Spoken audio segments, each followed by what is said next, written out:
On our work session on this Tuesday, May the 3rd, 2022. And welcome all. We have all our council members here, but we have we excuse Councilmember Anderson, who is out of the country presently. So we welcome staff and other people who have joined us here for our work session. And first item we have is from our fire department and our city administrator. Okay. We'll have the royalty go first. Okay, so we'll go back to A, and we'd like to have our new Pleasant Grove royalty come forward and introduce ourselves. We want the beauties.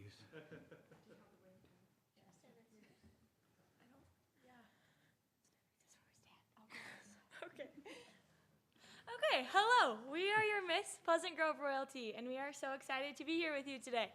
My name is Savvy Allen, and I'm your Miss Pleasant Grove, and I'm super excited to be here. My social impact initiative is titled Project Shine, and I want to empower our community to build self-esteem through service. All growing up, I have been taught that when you do good, you feel good. After COVID, I have noticed a decrease in our children and youth self-esteem, and I wanted to do something about it. It was hard for everyone, and I wanted to give opportunities to serve in order to build those self-esteems. What I will be doing throughout this whole year is going into the schools and teaching this principle of when you do good, you feel good, and teaching that through service we can all build self-esteem. I also have linked with 12 different organizations that I'm going to do a monthly service project with. This month, my service project is for single refugee women, and I have been able to gather over 400 purses for these women that I'm going to be filling with donations through our whole community that I've gotten of lotions, hand sanitizers, just the simple things that these women need. I will be dropping these off on Saturday, and they will be given to them on Mother's Day. And I'm so grateful for this opportunity already that I have had to serve. And we're so grateful that we get to do this together. We're already very best friends and have gotten to do so many things. We went to the rodeo pageant last week and we were able to meet the new queen, and we're just so excited to work with her. And we're so excited to get started, and specifically for Strawberry Days. We can't wait. We're already planning on it and doing all the things, and we're just so excited. This is our first attendant, Jaylee Hoover. Hello, my name's Jaylee Hoover.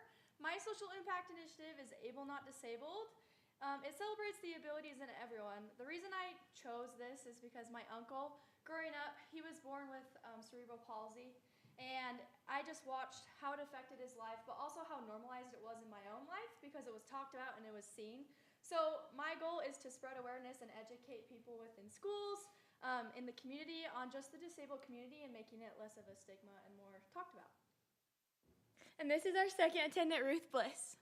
Hi, my name is Ruth Bliss, as Savvy said, and my social impact is titled Every Kid Counts, and I chose that because I was born in Haiti, and as many of you guys know, that's kind of a poverty-ridden country, and it's a third world country.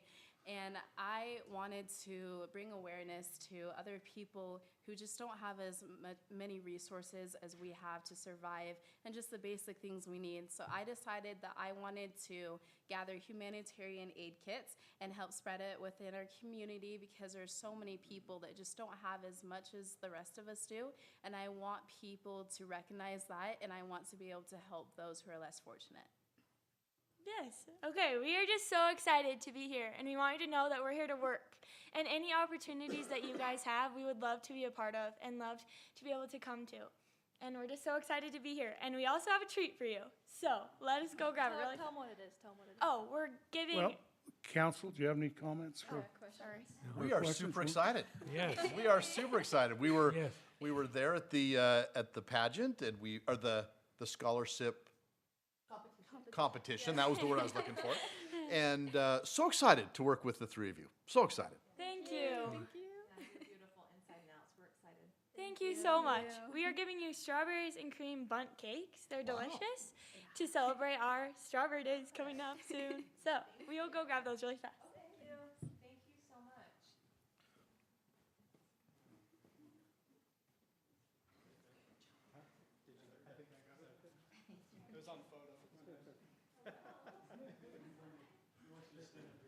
Okay, yes, for sure.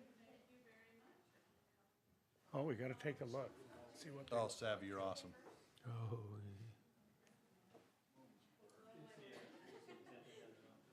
Yes, I think so. This is one of my favorite meetings when you guys come. After Wow. You come. yes. Awesome, Savvy, thank you. Thank you.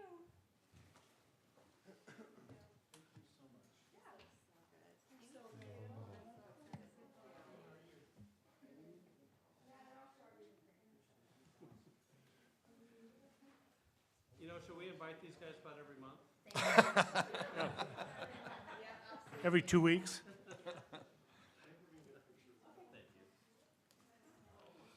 Okay. Did you get one?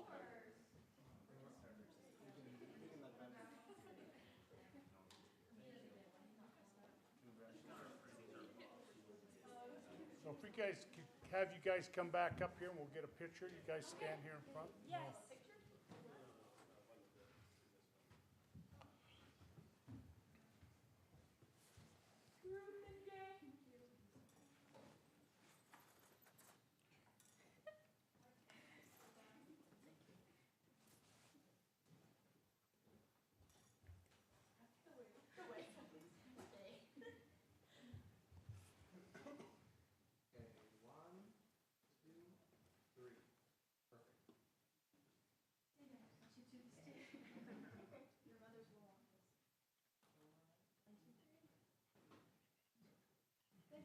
Thank you. You guys are awesome. Thank you. We look forward to seeing all the Strawberry Days events.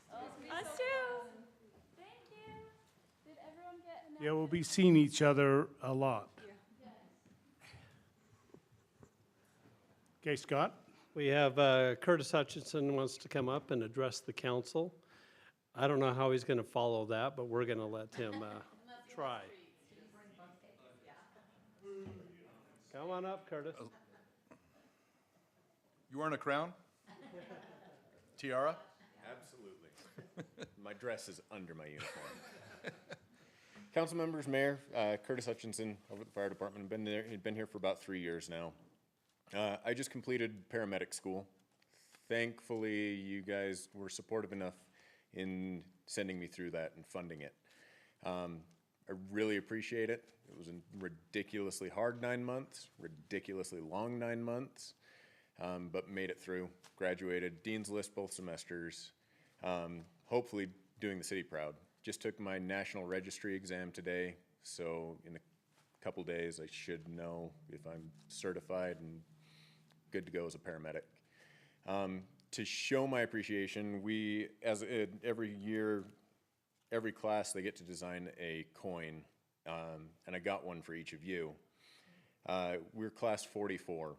In class 44, kind of a Wild West class. Anything really went. It was a really cohesive class. Surprisingly, the instructors were adamant that they don't have classes this cohesive. We worked together very well. There really wasn't any competition. So on the coin is a 44 mag casing, and in Nancy we trust. Nancy is the author of the textbook that ran through it all. So I've got one for each of you. Thank you. Hutch, thanks. Congratulations, man. Thank you very much. I appreciate it. You bet. Thank you.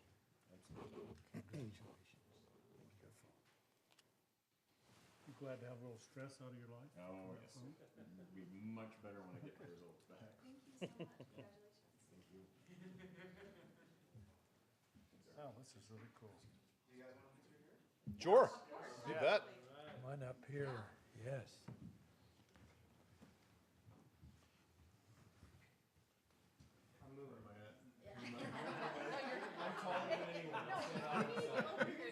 It's about you. No, we'll make it work. Okay.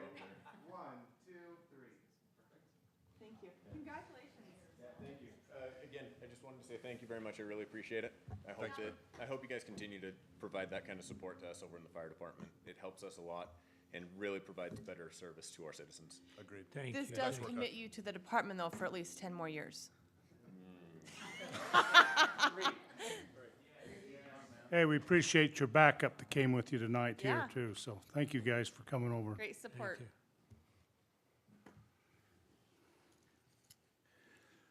We'll now move to item B and have our Historic Preservation Commission give us the report. And Laurel, are you doing it as a team effort, or are you?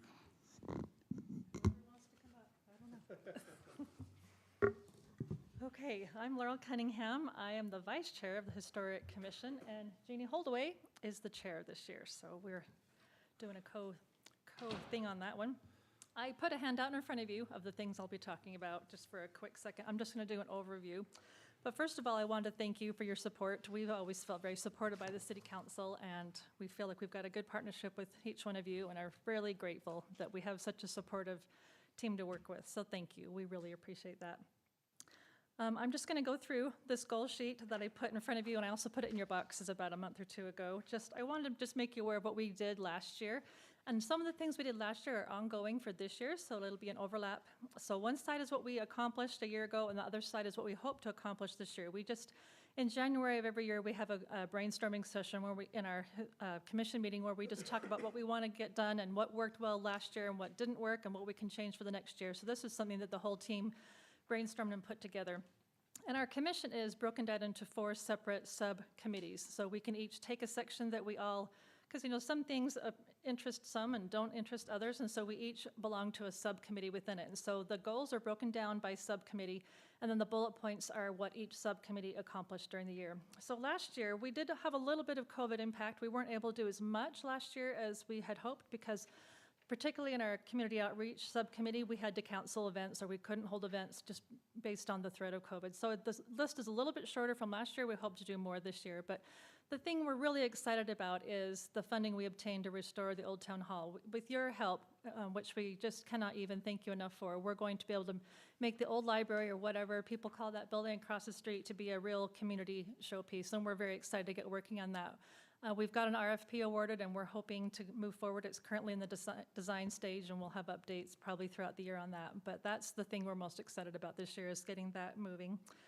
The second subcommittee is our archives subcommittee. We have some archives in the basement of City Hall that are currently not searchable because they're not inventoried, and they're not open to the public because they're not securable, and so we're working to change that. This has been a multi-year project. Our end goal is to get a grant from the Utah State Historic Records our advisory board, but we can't get a grant unless we follow best practices. So we're going through, and right now we're inventorying what we have so we can make that searchable and securable.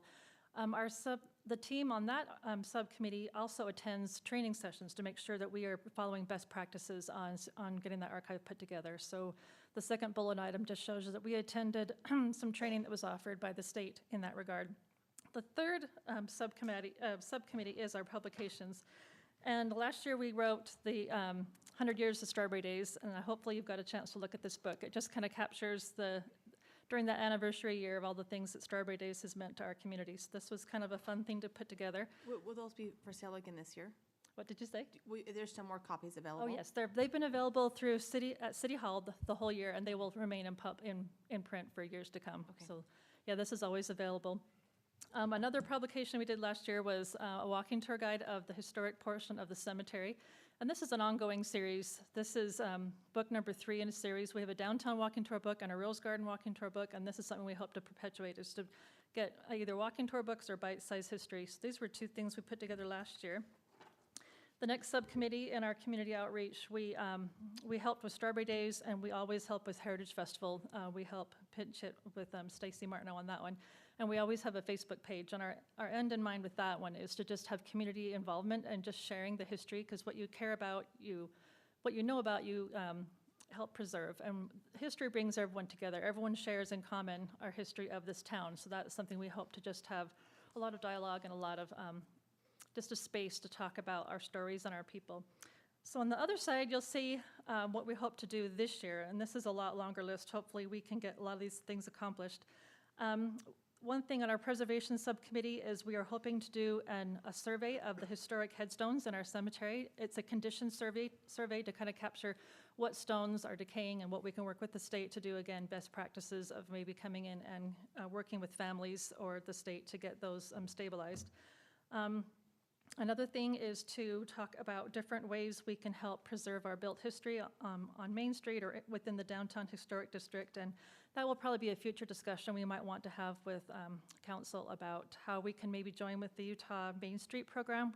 We just attended a training with the State Historic Preservation Office, which we call SHPO, about how other communities are preserving their Main Street, and there's grants available, there's help available, and so we might want to talk to you at a future date about how we can maybe get involved. Pleasant Grove can team with that organization.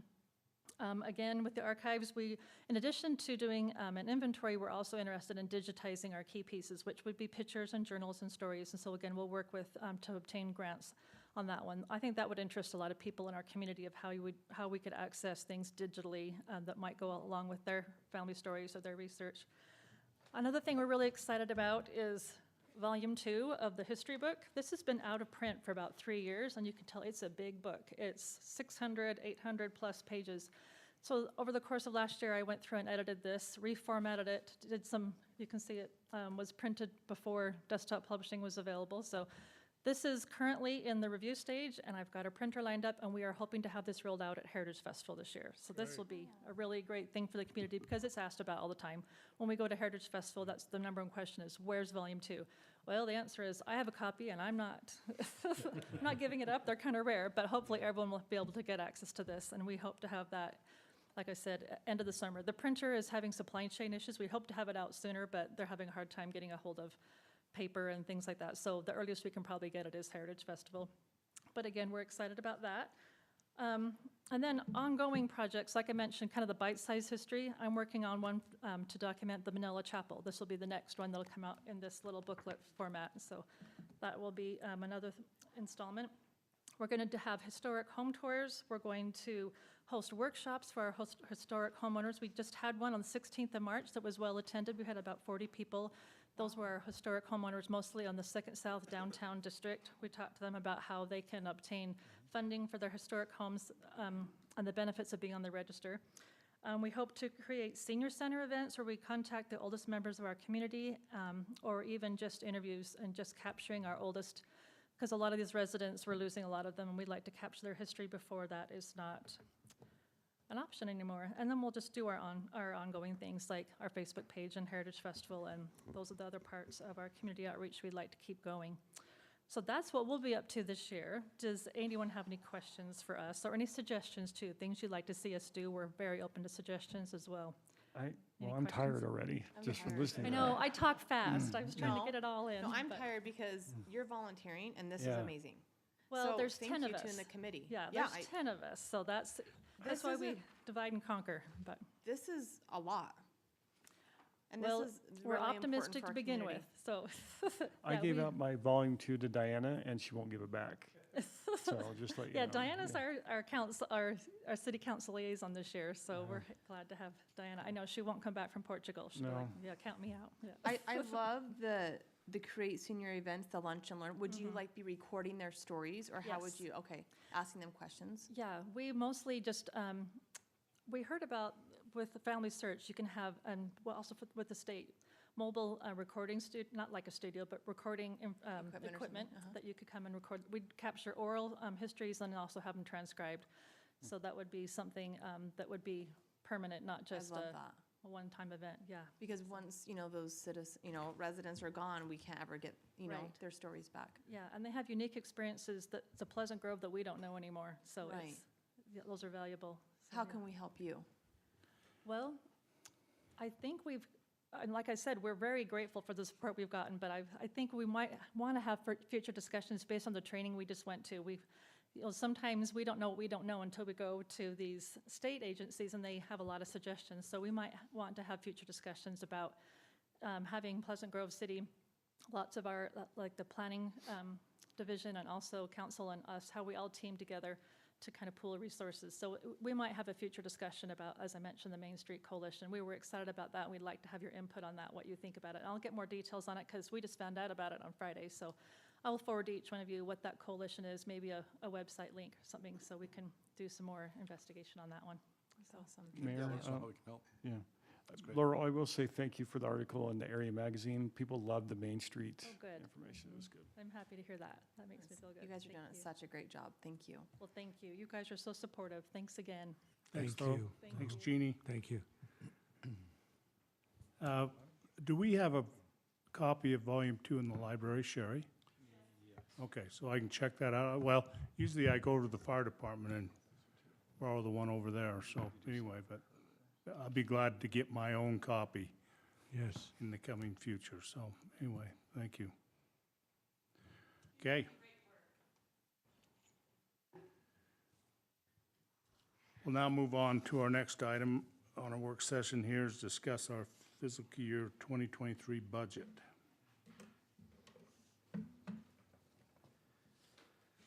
Okay, Denise has handed you a copy of the physical budget, so we're talking about this in our executive staff meeting today. We're dealing with a one-pager, usually when we talk about the general fund budget, and we also deal with a couple pages when we talk about capital projects, but Denise has to take that information and actually put it into a budget document. So while we're dealing with 3 pages, she gets to deal with, I don't know what this is, 75 pages or so. So that's what you have in front of you. And there's something I want to go over with you before we jump into budget.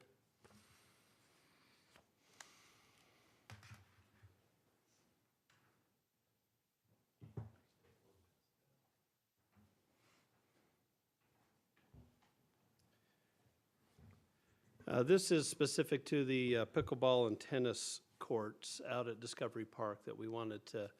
We have 4 current tennis courts out there. We want to redo 2 of them, completely rebuild 2, and then also take 2 and repurpose them and rebuild 6 pickleball courts.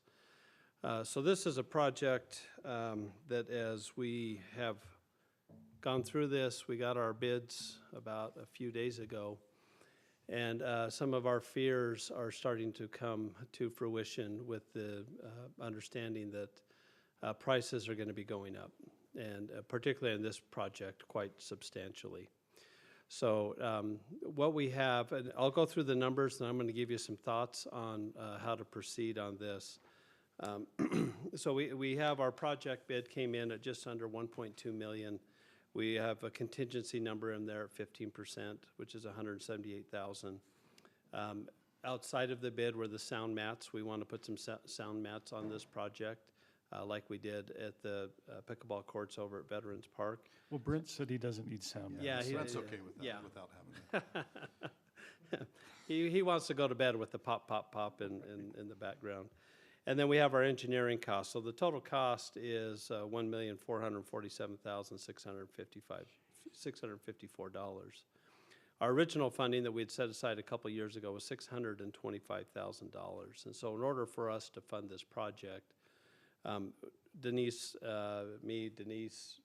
Dion, Neil, we've been putting together the contingency part of this. So we have in our general fund capital fund balance, so in our reserves, $200,000. We were also going to do shade covers out at our parks, and that was $450,000 of which was recommended for funded for this upcoming year. We would repurpose that money and put it towards these courts and postpone the shade covers at least for this year. And then we also have about $300,000 in our care tax fund balance. We would use $172,000 of that. So if we choose to do the project this year, this would be the plan that we would recommend to you. The options that we have is to move forward on the project with the funding proposal in front of you. We could rebid the project, do so in the winter, in November and December, and see if that changes our prices. I'm going to give you my thoughts. So this is somewhat anecdotal. I don't necessarily have a study to say this is exactly what's going on. But in the last year and a half, 2 years, the federal government has given governmental agencies, so city, county, state. If you look in the state of Utah itself, I would say hundreds of millions of dollars. I don't know what that exact number is. To Pleasant Grove City alone, $40,000 or 40,000 population Pleasant Grove. In federal money in the last 2 years, we've gotten $7.2 million. So that's unprecedented money that was in reaction to COVID, stimulus of the economy, things like that. For whatever reason that was determined, that money has now ended up with us. So that's just Pleasant Grove City. The county's received tens of millions of dollars. The state has received hundreds of millions of dollars. These monies, the CARE tax and the ARPA, or not the CARE tax, sorry, the CARE funds and the ARPA have to be spent by 2026. And so these are funds that they're one-time monies. They can't be used for salaries, operations. They could. That's not a wise move in my opinion, but these are monies that are one-time. And so you have cities, counties, state now doing more projects than they've ever done. And so we have, because of that, we have seen, not only have we seen inflation in our goods and services when we go to the grocery store, but construction inflation is a real thing for us. With all this money that's out there, now, again, this is my commentary, the Utah economy was probably top 1 or 2 in the last couple of years, basically through COVID. We did not necessarily, we didn't see a downturn in our revenues as a city. So that's a reflection of the fact that our economy stayed strong. And so not only did we have a strong economy and development was continuing, then we throw all these federal dollars on top of that. And so I think that's why we're seeing this change. Now, Horrocks Engineers was the company that we hired to do our engineering cost estimate on this. When they opened the bids 10 days ago, they were very surprised of how high they were as far as what the bids were. So it's causing a fundamental shift for them as they bid projects moving forward. It's causing a fundamental shift for us as we talk about some of the things that we've been discussing in the last few months in regards to projects that we need to do. So my opinion is, and this is a crystal ball thing, but if we hold off and rebid this in November and December, I don't have a ton of confidence that this price would actually come down. Partially because there's so much money out there and there's so many projects. I don't know if there's going to be a slow season or a downturn season for contractors for the next few years. Again, that's my opinion. So I think what you have in front of you is 2 different options. One, we can wait and rebid and see what that happens when we do this later in the year, or we can move forward with the funding proposal. I guess option number 3 is we can shelve the project indefinitely. I'm right next to this that's going to be constructed, and I have a hard, looking at these numbers, I have a hard time saying, let's spend 1.5 million for a couple of courts and a couple of pickleball courts. That I'm going to say, and I'm going to be on the liberal side, that in the last year there's been more than 2,000 people use them. And if this was my money, I would say, we'll wait, and if we wait a year or 2, that would be fine. And so are you saying that even if we don't rebuild them, they're still getting plenty of use? Is that what you're? Well, they're not getting plenty of use because most of the time they're vacant. Oh, okay. And that's true during the summer. And usually what happens is it gets hot, then there are people there in the evening, but you don't see anybody else in the summer out there playing. And I'm right next door to it. Every day I see them, I hear it. We have a number of people who use it to teach kids how to play, which is another issue we've discussed before. Yeah. But if this is my money, I would say no. This is too much. I have a question for Tyler. Tyler, how many people utilize the because the shade covers are at the baseball fields, right? Yeah. Yes. Typical summer, how many people do we have going in and out of the baseball fields? Thousands.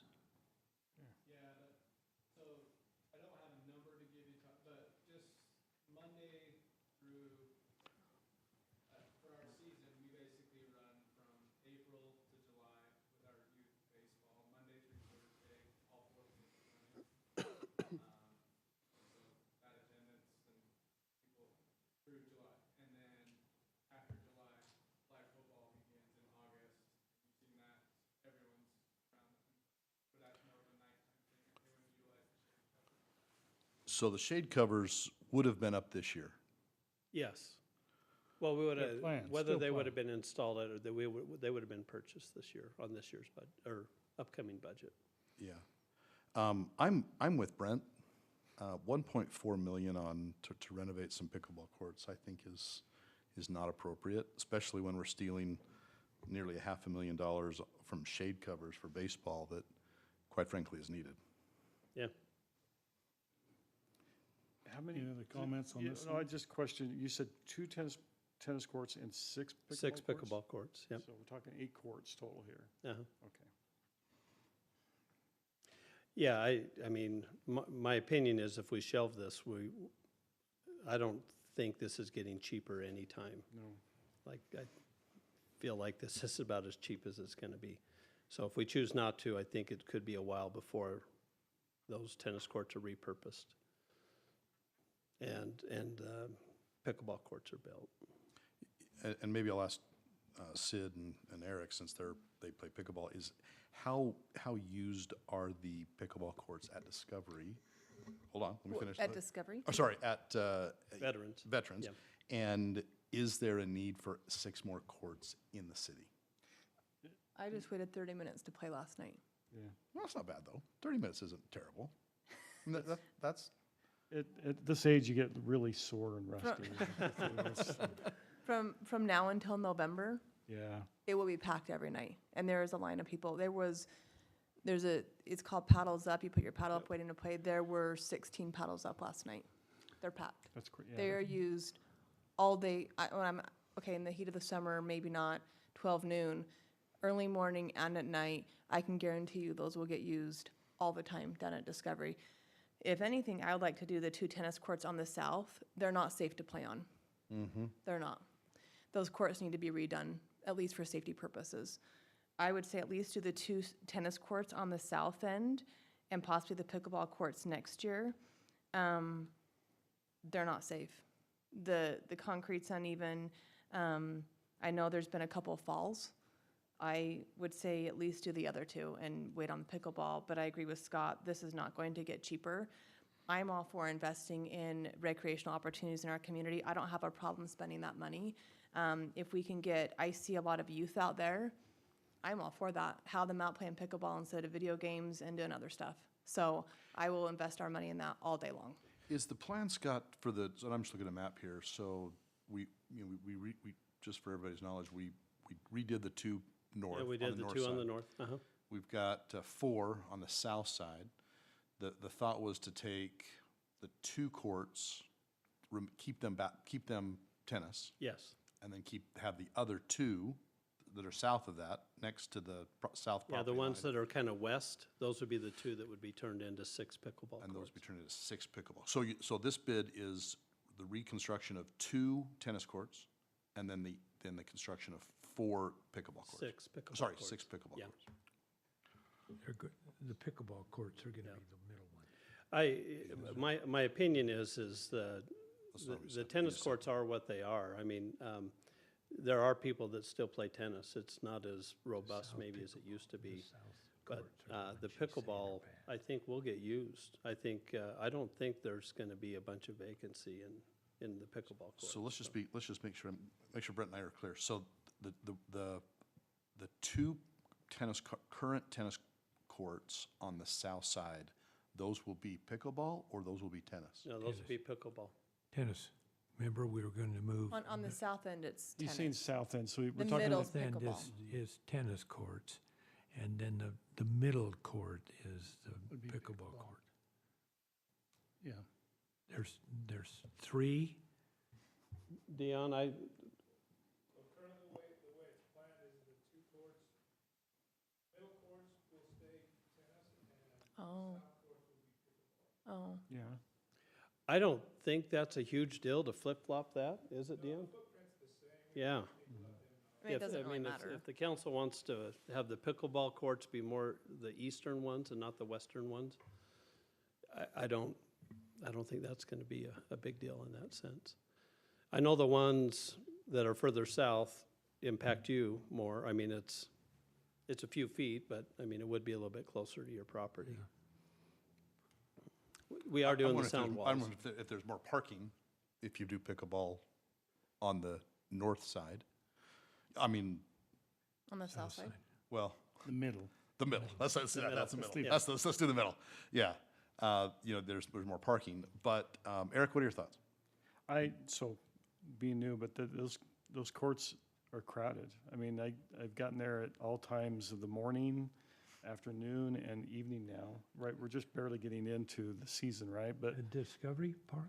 no, this No, is sorry, he's outside the talking rec. about- You're talking about. So we're talking veterans. rec, right? So just given that perspective, it's just growing leaps and bounds. I mean, it's just insane of what is going on with pickleball, right? And getting youth, the young kids out to my age, to the Peggies out there, Shirley. It's just amazing what it is doing for our communities nationwide. I don't know why you can't maybe find a compromise in here and maybe do the 2 tennis courts and maybe 4 pickleballs and then know that there's going to be expansion coming. I don't know. There's got to be a win-win in here for us. If this was approved, Scott, when would these be built? They're supposed to be completed by the fall, so Yeah. September, October. I mean, it's on the agenda tonight to award the bid. Yeah, we still got, it's, And if council needs a little bit of time to contemplate that, we can push that to the 17th. But when we push that, then that starts putting into jeopardy when this is going to be able to I mean, get done. I'm going to compare this to the Valley Vista Trails where it's a lot of money and those are used nonstop. I know if we build it, we will have those courts used and we'll be able to get people out there again for more recreational opportunities in our community. For the size of our community, this is a fair amount of courts. This is good for the size of our community. And it's all lit and Yeah, they'll be very similar to what's at Veterans. And, I mean, keep in mind, there are cities that are doing large complexes. Provo's going to be doing a large complex that's going to be for hosting tournaments and things. We want to take care of our residents. So 14 pickleball courts in our community hopefully takes care of us. I mean, I don't have a study that's going to tell you this is exactly the sweet spot for us, but based on what we have now and based on I mean, I don't know what the temperature was yesterday evening, but it was a nice evening, well, until the wind came up. But, you know, that's going to draw people out. And so, yeah, heat of the summer, during the winter, the use is pretty limited. But when we get some decent weather, there will be people that are going to how can we do this and still do the shade covers? We would need to repurpose other capital projects that we've talked about. Denise, you've got some loose change somewhere. Yeah, 450,000. Well, if that's a priority, I mean, we have the sprinkling system that we were going to do out at the cemetery. That's a $650,000 project. If you wanted to repurpose that money as opposed to the shade covers, you could. No, let's not do that. I mean, there's, our big ticket items, there's just a handful of them. And everything else is, you know, $20,000, $30,000, $40,000 projects. So, Tyler, what are your thoughts on postponing the shade covers? I think postponing, but still knowing it's going to happen, and it'll be accepted. Most of our games, to be honest, are 5 o'clock. And so those tournaments, it gets way hot, and just I would take Sean's thoughts on it too. Yeah. Most of our games are from 5 o'clock on.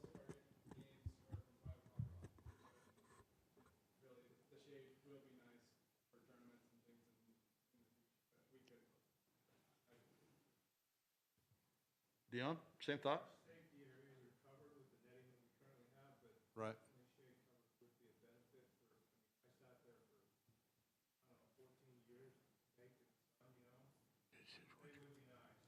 Oh, I had 6 kids going through baseball. Yeah. They're all too old now. They don't play baseball anymore, but, Yeah.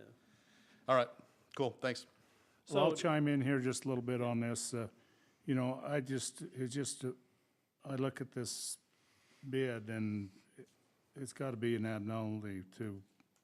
And I'd roll the dice to say, hey, let's shelve it and, let's put it out this fall or this winter for next spring and just, roll the dice on it, but that's my opinion. Cause I can't believe how much Well, it's we're twice. not seeing. It's twice what was original Yeah. funding. Was this, did we do 3 bids and this was the? Yeah. I mean, there were only 2 bidders. And the bids were, I think, within $150,000 of each other, so. I mean, if we would've had somebody at 1 million and somebody at 3 million, or somebody at 1 million and somebody at 500,000, we would probably look at that a little funny.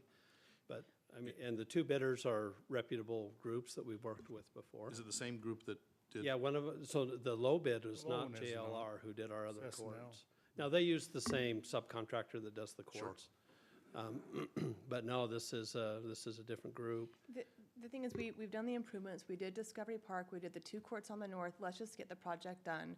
We've done a great job in adding the nets at the fields. This area is almost done. Let's just do it right and get it done before the cost goes up even more. The cost will not go down, it will only go up from here. No, I disagree with you, Sid, on that. It will go up, because we've already seen that over the past year with supply chain issues, and it's not going to go down.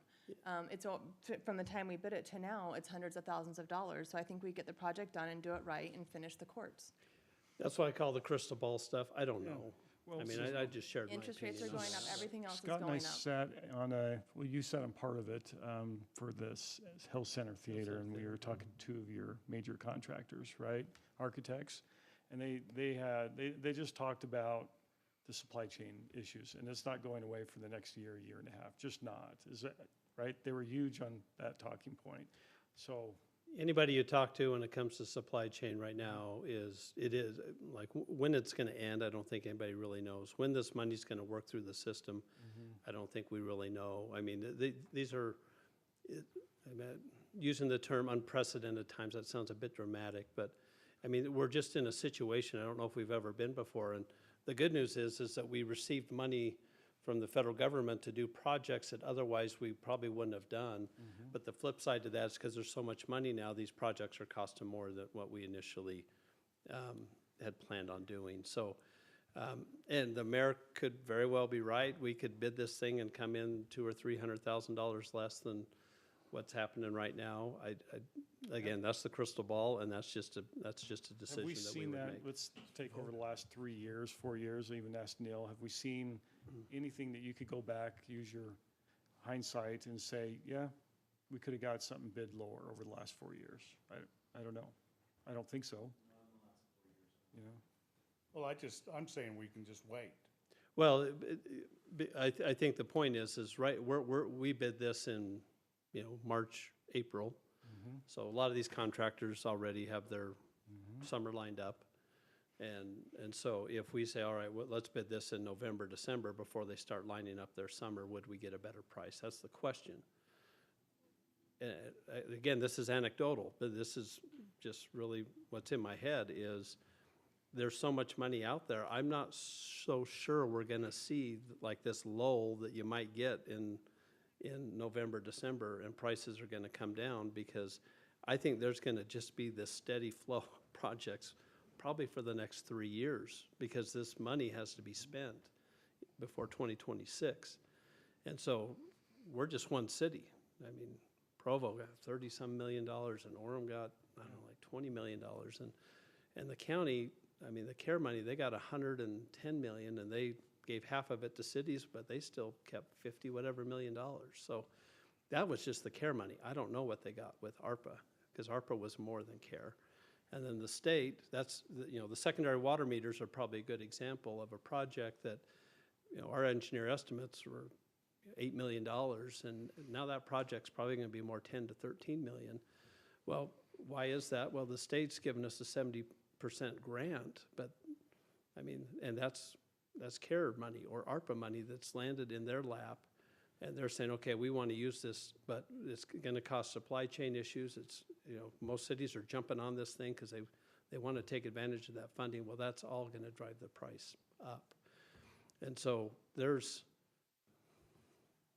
I don't know. I don't have to tell you, Scott, because it looks like you're 2-2 here. Well, you can give me direction on what you want to do. We'll proceed. But let's do this. Obviously, this isn't up for vote. You have the information. I'm okay. If the council's okay, then we'll award, it's on the agenda to award the bid in our council meeting. If there's hesitation, then we can postpone that and revisit it here in 2 weeks and do that. But again, you can make that decision when we get in our There's no council meeting. hesitation for me. I want to move forward. Okay, let's move on. All right, so let's get to budget. If you just turn to page 5 on the budget, that's our one pager. And there is, we reviewed this 3 weeks ago. There really has not been anything that's changed.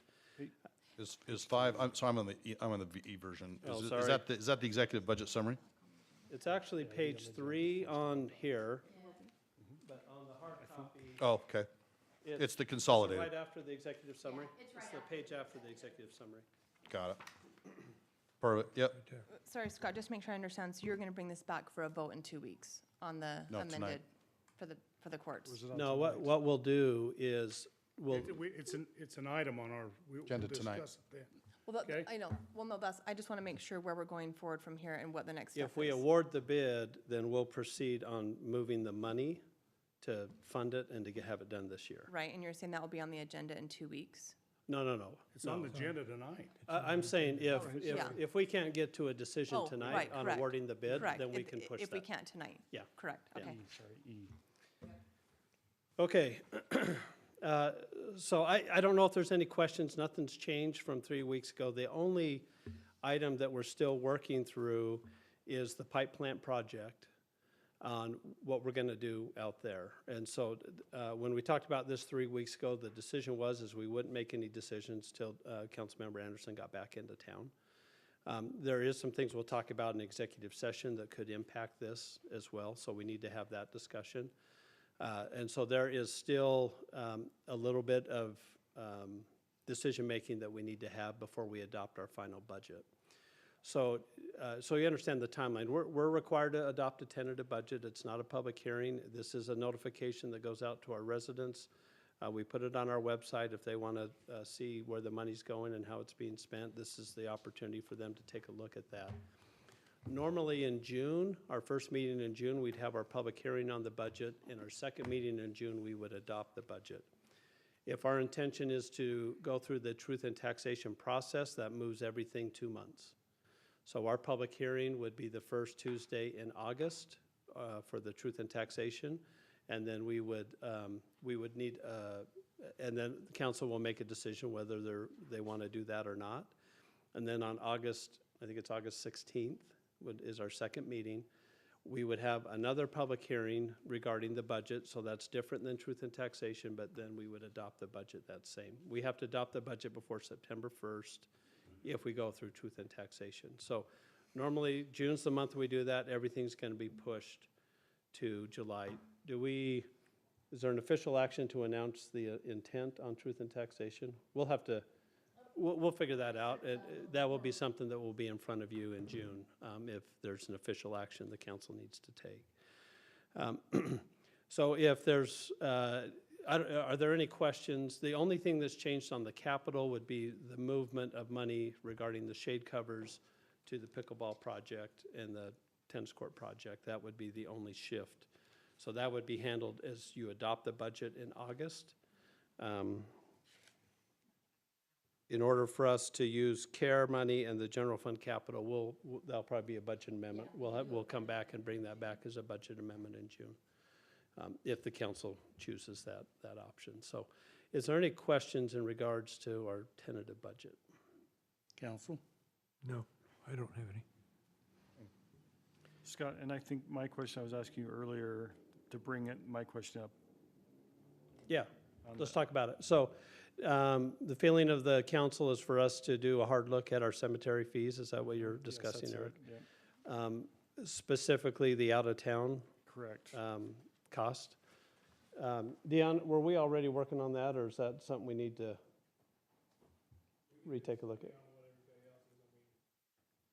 Let us, so we can take a look at that and have it ready for the council by August when we adopt our budget. So what you have in front of you tonight is we have the consolidated fee schedule. We have one particular issue item on the consolidated fee schedule. You're not adopting the whole schedule, just this one item, if you choose to do that. But when we adopt our budget, then we also adopt the fee schedule at the same time. So, and I think depending on what direction we go in regards to these big projects we've been talking about could also have the effect on our utility rates. So before we enact anything on the utility rates, we'll make sure that the council has the full picture as to what that looks like. So that's where we're at as far as that's concerned. So we'll put that on our list, Eric, and have something back to you on the cemetery fees. Okay. Okay. Thanks, Scott. That's it. So we still have a few more minutes, so let's, Sherry, do you have anything for the library you want to bring up to us?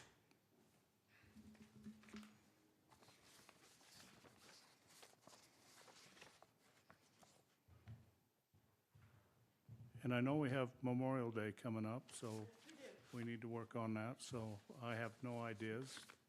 Any of the rest of you have ideas? Anybody have an idea Well, for Sherry on a speaker for, He may hate me for this, but Russ Johnson might be a good one. hey, yeah? Okay, can you give me the info later? Okay. I have something planned, but I still need a main speaker. And just a little report, we had our Dia de los Niños activity on Saturday, and we had a guest performer, and I can't remember his name, but he's a PG resident, but he did bilingual magic show and was really, really good. Like, the kids just adored him, and he was very, very funny. And but we had about 150 kids there for that activity. And right now we're just digging into our summer reading prep. It's that time of year. So excited to get that going. We have a bunch of new employees. We had, for whatever reason, a whole bunch of people quit at once. And for a whole variety of reasons. It was just coincidental. But so new blood, that's fun. So but a lot of work to train. But so we're excited. So were you able to fill all your positions, or you're still working on some? We have filled them, but it is hard when Taco Bell pays about $8 an hour more than we do. Yeah. But that's just how the market is right now. It's tough to keep up. I was at the Rapunzel event last night. It was yeah? It was very nice. Oh, good. And PG Players has opened up their production. Yes. Fabulous. Look forward to that. It's. You already went, Todd? Yeah, we went last night. Cheryl and I went last night. It is the funniest show I've ever seen. Really? Really? It's, yeah, if you want to see Dennis That's Purdy great. literally run around the stage all night long. And who doesn't want to see that? And who doesn't want to see that? It's just a great show.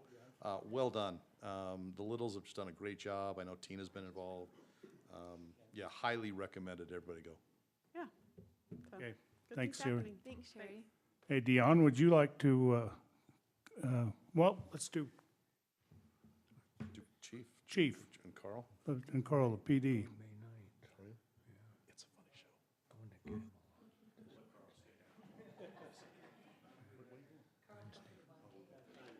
I just have a couple things. We had our first CERT training last week. It was very successful. We had 16 people show up, so Lindsay's got that off and running, so it should be good. We had 2 people graduate from Hell Week last weekend, Officer Keisha Estrada and Officer Devin Kirkham, so they did very well. It's very, very hard training. It was very bad weather for them, and so we're proud of them. We had our last session of de-escalation training last week, so it's a total of 16 hours.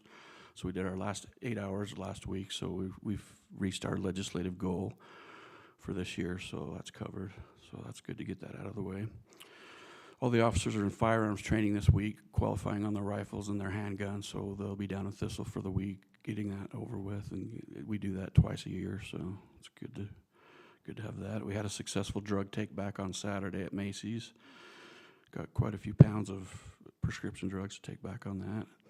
I don't know if you've realized it, we've kind of revamped our social media a little bit, so we're trying to post at least 3 times a week. He tried to do it every day, but that's kind of, yeah, a lot. So we're trying to do it at least 3 times a week and do that. So otherwise, as far as business goes, it's been very busy. We had our attempted murder last week, and we ended up calling out the entire detective division, and a lot of the officers got called out and came out and helped with that, and it turned into a barricaded situation, and we're really, really lucky that didn't turn into a full-blown homicide.